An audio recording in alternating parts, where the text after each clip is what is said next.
بسم اللہ الرحمن الرحیم نحمدہ ونصلی علی رسولہ الکریم اما بعد۔ محترم ناظرین، آج آپ کے سامنے فضائل و مناقب پیش کر رہا ہوں مشہور و معروف صحابی حضرت عمر بن عاص رضی اللہ تعالی عنہ کے۔ آپ کا شمار اسلام لانے سے قبل مکے کے بڑے سرداروں میں ہوتا تھا، نہایت جری اور ذہانت و فطانت میں ضرب المثل تھے۔ سن 8 ہجری میں حضرت خالد بن ولید رضی اللہ تعالیٰ عنہ کی معیت میں مدینہ طیبہ حاضر ہوئے اور مشرف باسلام ہوئے، لیکن جس طرح وہ اپنے ایمان لانے کا واقعہ بیان کرتے ہیں اس سے معلوم ہوتا ہے کہ وہ مدینہ طیبہ حاضر ہونے سے پہلے ہی مسلمان ہو چکے تھے، البتہ اللہ کے رسول کی خدمت میں حاضری اور بیعت علی الاسلام یہ خالد بن ولید کی معیت میں ہوئی۔ وہ کہتے ہیں کہ غزوہ خندق سے واپسی کے بعد مکے میں آ کر میں نے اپنے خاندان قریش کے کچھ ایسے لوگوں کو جمع کیا جو مجھ سے قریبی تعلق رکھتے تھے اور میرا احترام بھی کرتے تھے۔ میں نے ان سے کہا، میرا خیال یہ ہے کہ محمد صلی اللہ علیہ وسلم کا دین غالب آ کر رہے گا۔ میری رائے یہ ہے کہ ہم لوگ ملک حبشہ چلے جائیں اور نجاشی کی حمایت میں رہیں۔ اگر محمد صلی اللہ علیہ وسلم اہل مکہ پر غالب آ گئے تو پھر بھی ہم وہاں محفوظ رہیں گے، اور اگر اہل مکہ غالب آ گئے تو یقیناً اہل مکہ میں ہمارا مقام معروف و مشہور ہے۔ میرے ساتھیوں نے اس بات کی تائید کی اور میں بہت سے ہدایہ و تحائف لے کر نجاشی کی خدمت میں حاضر ہوا۔ جب میں وہاں پہنچا تو میں نے دیکھا کہ نجاشی کے دربار میں عمر بن امیہ زمری ہیں، جو اللہ کے رسول علیہ السلام کے قاصد کی حیثیت سے وہاں پر موجود ہیں۔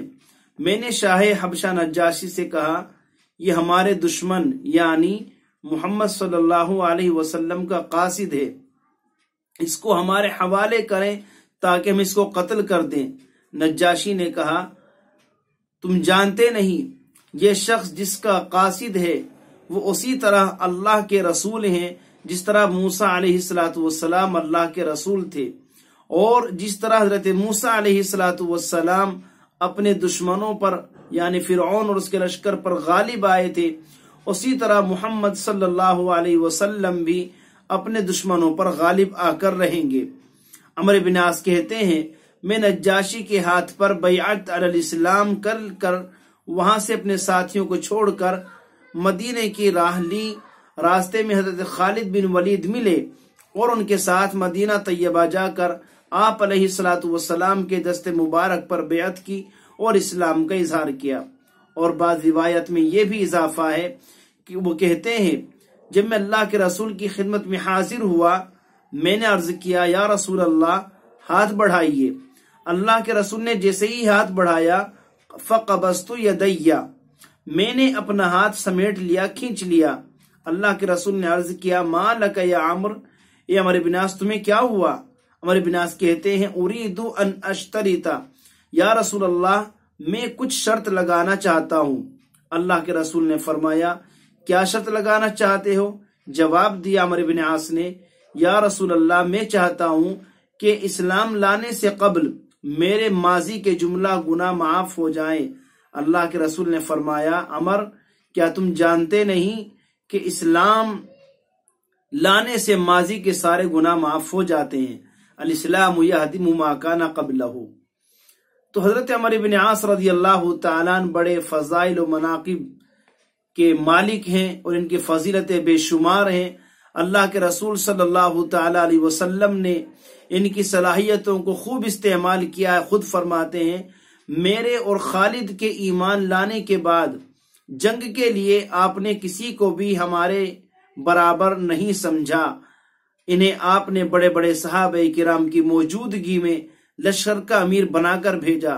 غزوہ ذات السلاسل جو عظیم معرکہ ہے، جس میں حضرت ابو بکر، حضرت عمر رضی اللہ تعالیٰ عنہما جیسے جلیل القدر صحابہ موجود ہیں، پھر بھی اللہ کے رسول علیہ السلام نے عمر بن عاص کو لشکر کا امیر بنا کر بھیجا۔ فتح مکہ کے معن بعد اللہ کے رسول نے عمر بن عاص کو کے ساتھ کچھ صحابہ کرام کو قبیلہ حذیل کے بت سوا کو توڑنے کے لیے بھیجا۔ جب حضرت عمرو بن عاص وہاں پہنچے تو اس بت یعنی سوا کے مجاور نے کہا تم اس کو نہیں توڑ سکتے، یہ اپنی حفاظت خود کرے گا۔ لیکن جب حضرت عمرو بن عاص رضی اللہ تعالی عنہ نے اس کو توڑ دیا تو مجاور اپنے بت کی بے کسی دیکھ کر مسلمان ہو گیا۔ اللہ کے رسول صلی اللہ علیہ وسلم ان کے ایمان لانے کی بڑی قدر فرماتے تھے۔